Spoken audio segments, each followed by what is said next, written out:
Excusez-nous pour ces quelques minutes d'attente, mais nous cherchons Patricia Bougreau de Sodebo, qui est un partenaire important, qui est avec nous au début de la visite.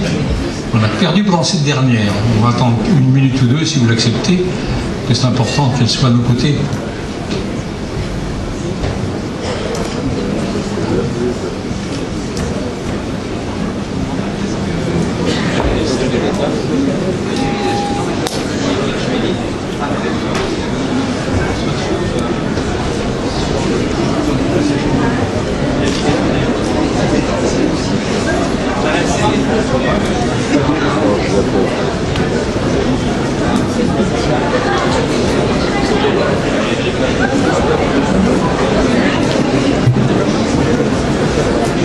On va regretter que Patricia ait été empêchée. Bienvenue à tous ici au Sable d'Olonne. Je voudrais saluer les parlementaires, les conseillers régionaux, les conseillers généraux, monsieur le sous-préfet, tous les maires qui sont ici, les élus, monseigneur, et l'ensemble des responsables économiques, les chambres consulaires de la Vendée et tous les sponsors. 7e édition du Vendée Globe. Beaucoup d'émotions, beaucoup de joie, beaucoup de solidarité, beaucoup d'espérance, beaucoup de soutien envers tous ces grands marins et envers également les entreprises qui permettent le déroulement de cette épreuve. Alors beaucoup de joie également, car pour cette 7e édition, on s'aperçoit que non seulement l'engouement est toujours au maximum, mais il est bien supérieur. En 89, à la conférence de presse à Paris, sur la péniche de Philippe Gentot, nous étions une vingtaine. Il y a quelques semaines, pour la même conférence de presse à Paris, il y avait 160 personnes. Ce qui veut dire que cette grande aventure des mers des temps modernes, c'est maintenant fixé, impliqué, ancré et a désormais des fondations très stables dans l'esprit et dans l'histoire de la mer.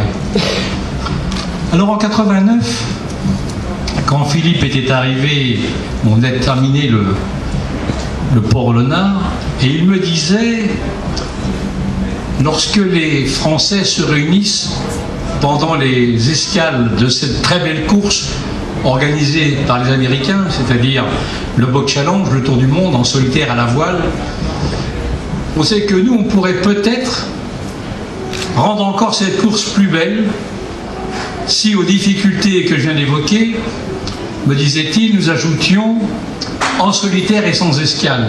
Je réponds, Philippe, c'est pas sérieux. Tu as gagné le premier Vendée, le premier Box Challenge, tu as perdu un mât, on t'a ramené pendant l'escale. Au deuxième que tu as gagné, tu as perdu une quille. C'est pas faisable. Et la clairvoyance, l'intelligence de ce garçon me disait, mais si, on en sait maintenant avoir des bateaux très sûrs, et nous sommes partis. Ça a été une aventure qui, comme je rappelle, a maintenant ses lettres de noblesse. Ça a été également beaucoup d'admiration pour ces marins qui, avec pudeur et avec modestie, pendant les 3 mois ils sont en mer dans les conditions extrêmes, connaissent d'immenses difficultés, de très grandes souffrances, dont ils savent les dominer, triompher, faire en sorte que dans cette lutte entre l'homme et la mer, l'homme soit le vainqueur. Et quand ils reviennent, c'est toujours avec beaucoup de pudeur qu'ils n'évoquent pas ces situations que nous connaissons grâce aux vacations. C'est certainement l'une des raisons qui fait que, aux arrivées, c'était la surprise.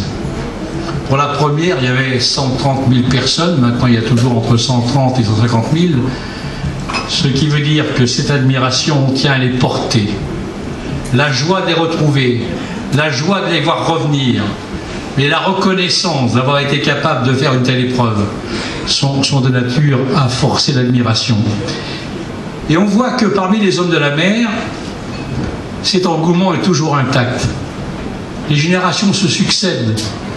Luc Vandenel, Léana Gauthier, Titouan Lamazou, Philippe Poupon ont disparu du panorama du Vendée Globe. Il y en a comme Jean Le Cam, Vincent Rioux et d'autres qui sont rendus à leur 3e Vendée Globe. On aperçoit une génération montante qui est là pour le premier Vendée Globe.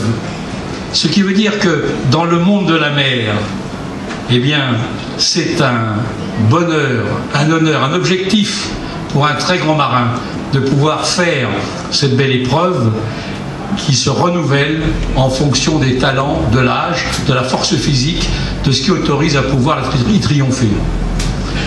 Puis un mot aussi pour les entreprises. Car pour elles, ce challenge, il est le leur. L'ensemble des salariés d'entreprise deviennent des équipages du bateau, suivent les épreuves de leurs marins, sont solidaires, triomphent avec lui lorsqu'il arrive sur le port en ayant terminé la boucle. Car l'exploit, c'est de terminer la boucle. Le talent des marins, on en fait une régate. Maintenant, non seulement l'exploit est terminé la boucle, mais c'est d'arriver dans des délais les plus courts possibles. Et quelquefois, quand on fait des régates autour du lieu, il y a 1h30 de différence entre le premier et le dernier. Et on se revient avec l'avant-dernier, il y avait une demi-heure entre le premier et le second, après 3 mois de mer. C'est vraiment formidable. Et puis pour les clients aussi, qui sont heureux d'avoir comme fournisseur une entreprise qui ose, qui innove, qui se bat, qui entend gagner.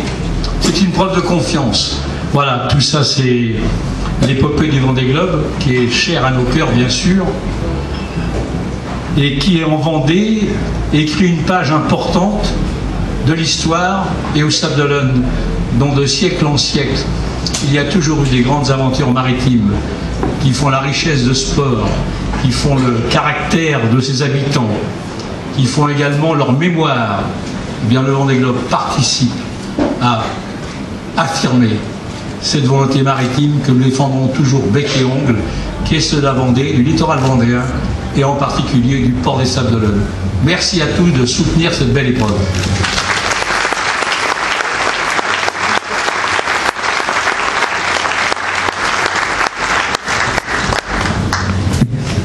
Je suis un peu plus petite.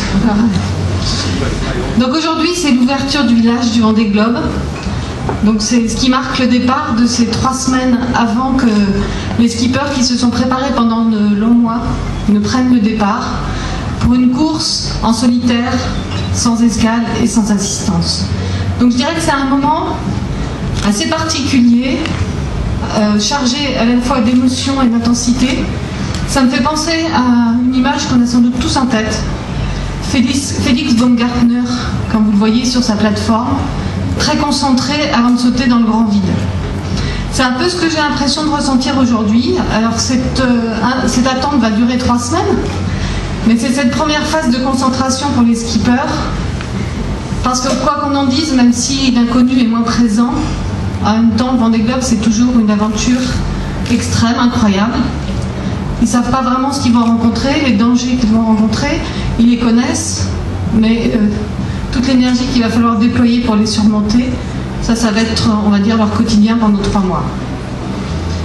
Le public d'ailleurs ne s'y trompe pas quand on regarde un peu et quand on est présent sur les pontons, on voit toute l'émotion et tout le respect dans le regard de ces hommes et de ces femmes qui voient aussi tous ces bateaux et ces marins qui se préparent à partir pour ce long voyage.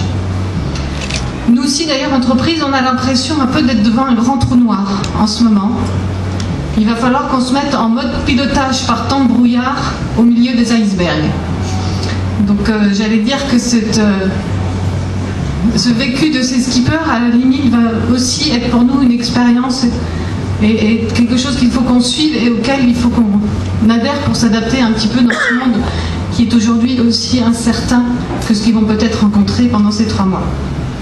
Alors c'est quoi le secret de tout ça? Évidemment, ce sont les hommes. Nous, à Sodebo, je dirais qu'on a cette richesse. Et les femmes. Les hommes et les femmes, les hommes avec un grand H, évidemment. On a cette richesse d'avoir 2000 salariés engagés dans la réussite de Sodebo. Donc d'ailleurs, j'en profite pour leur rendre un bel hommage. Ils nous accompagnent vraiment d'une très belle façon. Et si aujourd'hui on a des produits tels que les Dolce Pizza, les Pasta Box, les salades et compagnie, les maïs soup, etc., il y en a encore de nombreux, c'est grâce à eux, à leur travail collectif et à l'engagement qu'ils mettent au quotidien dans leur travail. Aristote écrivait d'ailleurs « Le courage est la première des qualités humaines car elle garantit toutes les autres ». Eh bien, il va en falloir à tous ces skippers qui, pendant ces 3 mois, vont nous faire partager des moments d'émotion, mais de vrais et beaux moments d'émotion. Donc, en conclusion, je voudrais juste ajouter que nous sommes fiers à Sodebo de contribuer à cet événement incroyable qu'est le Vendée Globe, et grâce auquel, à travers l'aventure de ces 19 hommes et une femme, met à l'honneur... Exactement, c'est la force d'une femme face à 19 hommes, qui met à l'honneur des valeurs de liberté, de courage, d'engagement et de plaisir. Donc merci à eux de nous faire vivre ces 3 prochains mois avec cette intensité, j'allais dire, mais aussi des valeurs qui font du bien et qui amènent un peu de fraîcheur. Donc bravo à eux et on va les suivre évidemment de très près.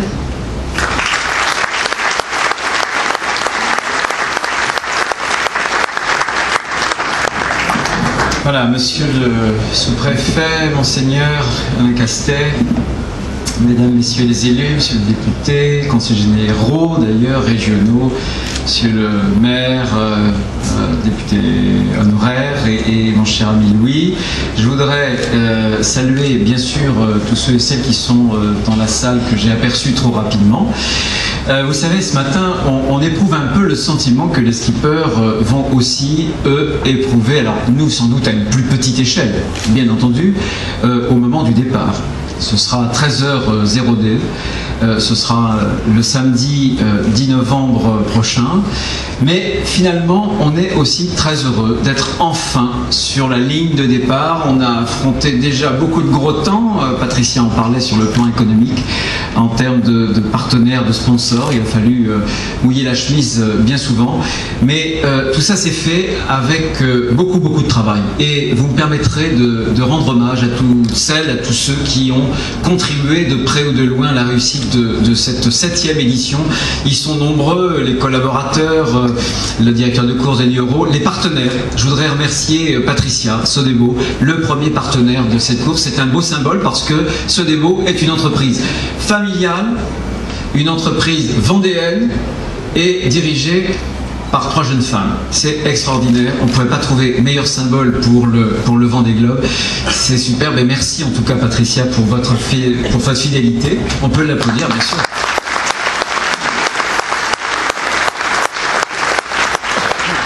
Je voudrais remercier les partenaires qui sont les partenaires historiques. Bien sûr, Louis, vous l'avez reconnu dans ses accents, il a connu toutes les éditions. Il a fait toutes les éditions. La Ville des Sables est avec nous depuis le départ. Bien sûr, les 30 entreprises qui, avec la CCI, ont embarqué sur la SEM en 2004. Merci Joseph qui est juste derrière moi. Merci à eux. Et puis un immense merci aux 20 skippers et surtout aussi à leurs partenaires. Vous savez bien que ça a été difficile pour eux. Ils ont affronté eux-mêmes cette tempête. Ils en affronteront d'autres, mais cette tempête, ils l'ont connue d'abord à terre. Et grâce à eux, grâce à leur pugnacité, leur ténacité, leur courage, eh bien, ils seront présents sur cette ligne de départ avec des entreprises. Et vraiment, je crois qu'il faut les applaudir. Bravo aux entreprises, bravo aux partenaires qui ont eu l'audace d'être avec les skippers. Voilà, pour cette 7e édition. Alors nous sommes à quelques jours effectivement du départ. Le décompte a commencé avec l'ouverture du village du Vendée Globe. Et ce que je voudrais vous dire, c'est que nous allons partager ensemble une 7e édition qui sera absolument exceptionnelle. Exceptionnelle d'abord dans sa dimension sportive avec un plateau.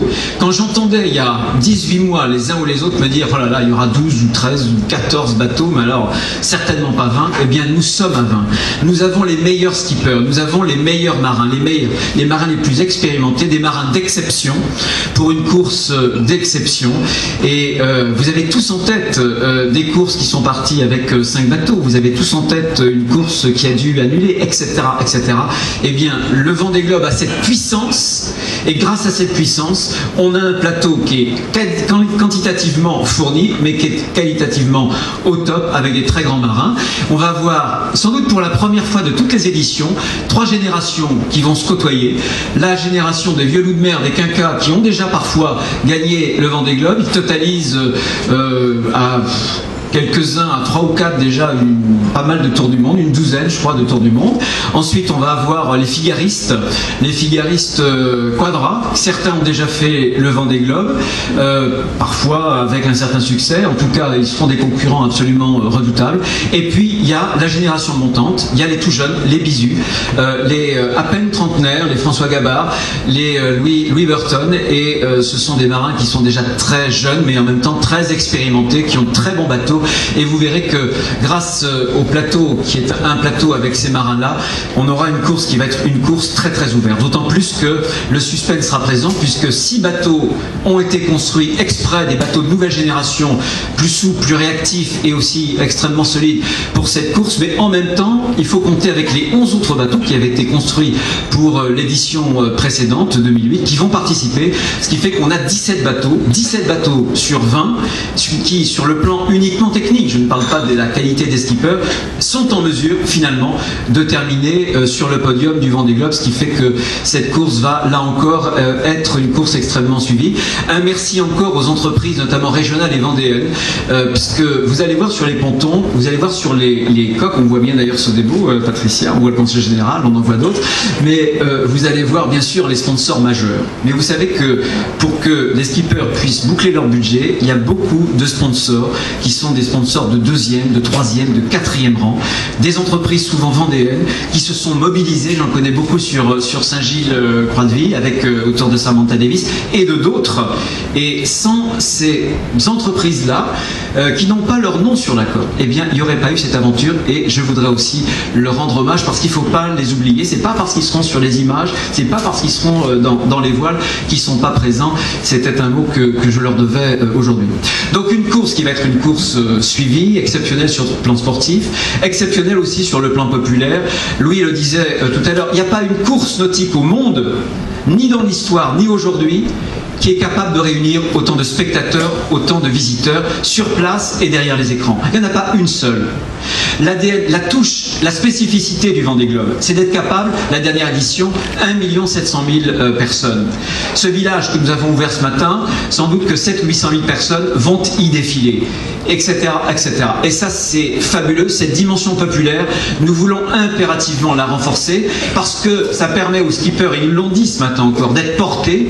Ils savent qu'il y a des millions de personnes derrière eux, ils sont solitaires sur la mer, mais derrière, il y a des centaines de milliers de personnes, des millions parfois, qui les accompagnent. C'est important pour eux, et c'est important pour nous, et on a consacré tous nos efforts pour cette 7e édition à rendre la course encore plus populaire. Comment est-ce qu'on l'a fait? On l'a fait d'abord avec le village. C'est sans doute pas le meilleur jour pour visiter le village, parce qu'il y avait beaucoup de monde, vous verrez. Il est encore plus grand, il est 1/3 plus grand que la fois précédente, il est encore plus pédagogique, parce que on aime ce que l'on comprend bien, et on a voulu en même temps que pour les plus jeunes, comme pour les plus âgés, il puisse y avoir une lecture de ces océans qui composent l'essentiel de notre planète, avec d'ailleurs la fondation Maud Fontenoy, je ne sais pas si Maud est là, il était sur place tout à l'heure, qui nous explique que les récifs coralliens parfois sont devenus de vrais dépotoirs. Maud me disait d'ailleurs que tous les ans, les déchets en mer, c'est 6 millions de tonnes de déchets en mer, c'est une vraie catastrophe. Donc il faut profiter du Vendée Globe pour essayer de faire passer ce message d'une écologie humaine,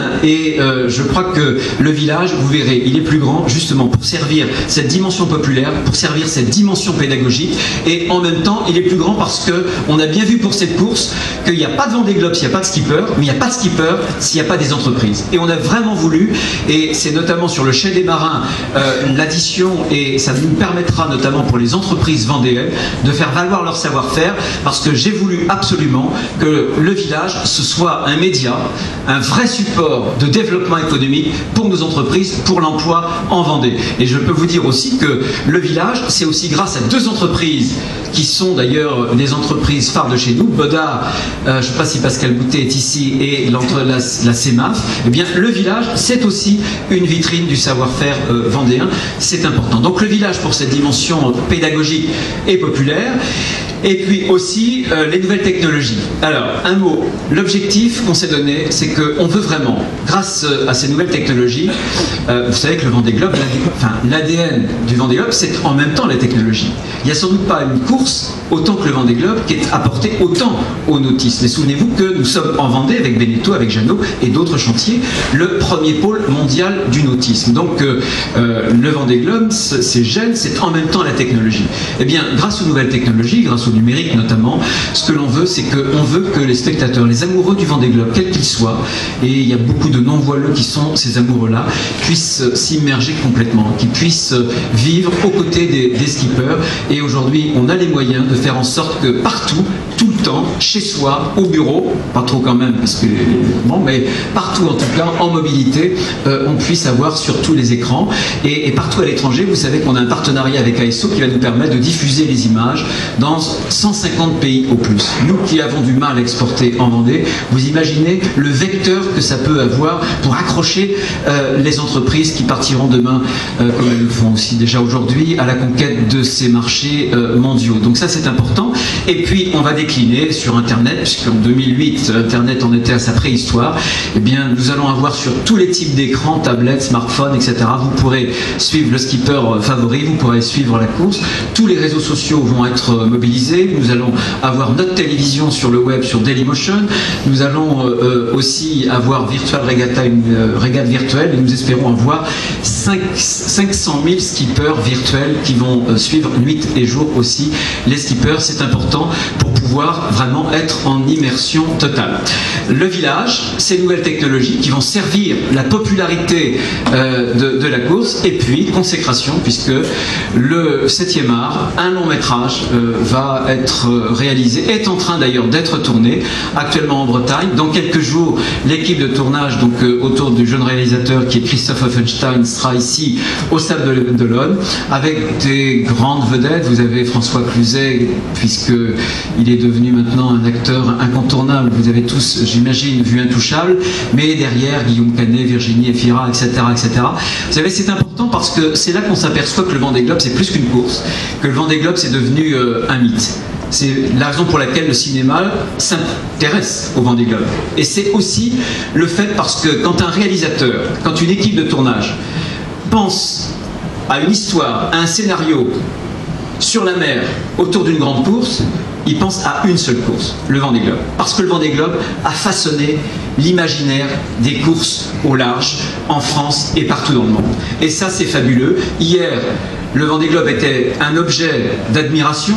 Aujourd'hui, il est devenu un sujet d'inspiration. C'est fantastique et ça va nous permettre de décupler la puissance émotionnelle, la puissance d'affectif, si j'ose dire, que les uns et les autres on peut mettre dans ces très belles images. Et je sais que le tournage nous disait que les premières images qui ont été faites en mer sont encore plus fortes que ce que le réalisateur en attendait. Donc voilà, sortie bien sûr dans un an, mais c'est un très bon relais pour faire durer le suspense au-delà de l'arrivée bien sûr du Vendée Globe. Voilà, pour conclure, ce que je voudrais vous dire, c'est revenir au sens profond, revenir à la signification du Vendée Globe. Le Vendée Globe, lui, il l'a évoqué il y a quelques instants, Patricia d'ailleurs aussi, avec ses mots de chef d'entreprise. Le Vendée Globe a démarré, a commencé comme une course nautique au large, extraordinaire.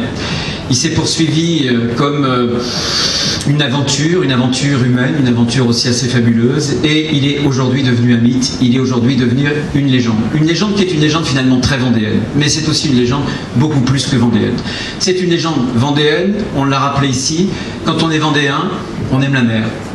Un auteur qui avait gagné le concours l'a écrit il y a près d'un siècle, nous sommes le peuple de la mer. Quand on est vendéen, mon cher Louis, on est à la fois marin et on est aussi paysan.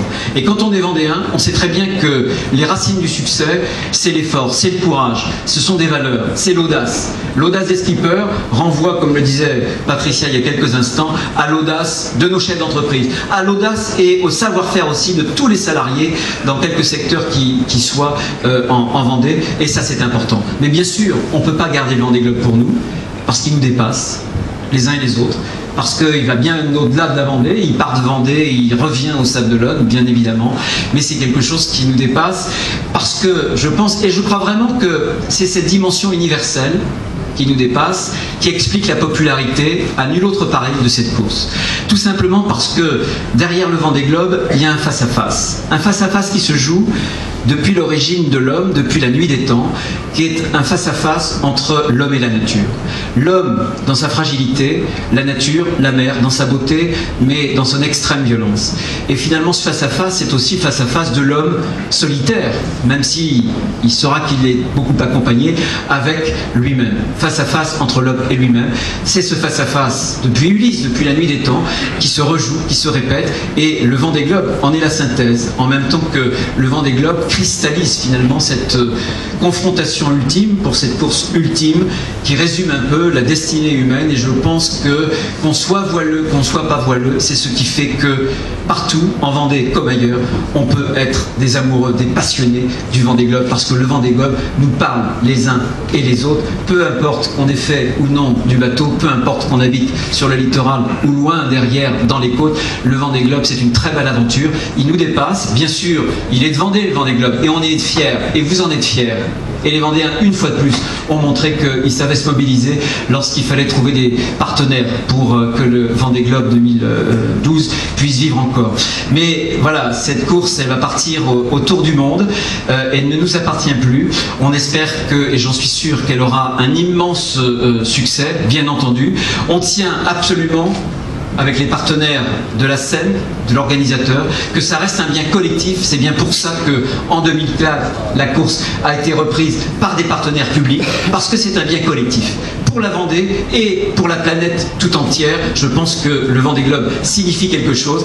Eh bien, vous allez avoir les moyens d'embarquer bientôt avec les skippers. Vous allez partager avec les skippers leurs émotions, leurs sensations, leurs moments de désespoir, leurs moments d'espérance, leurs fous rires aussi, et les différents événements d'infortune qu'ils pourraient trouver sur leur parcours. Eh bien, le double cœur vendéen va battre, bien sûr, pour les skippers. Ensemble, nous sommes derrière nous 20 skippers. Merci, vive la Vendée, vive tous les Vendéens, vive les skippers et surtout, vive le Vendée Globe.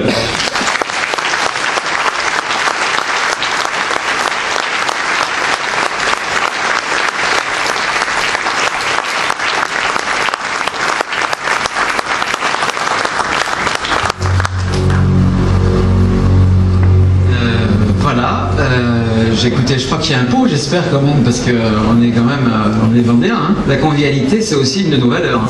Donc, je pense qu'il y a un pot. Je sais pas où il est, le pot. Il est quelque part. J'ai entendu des bouchons en tout cas tout à l'heure.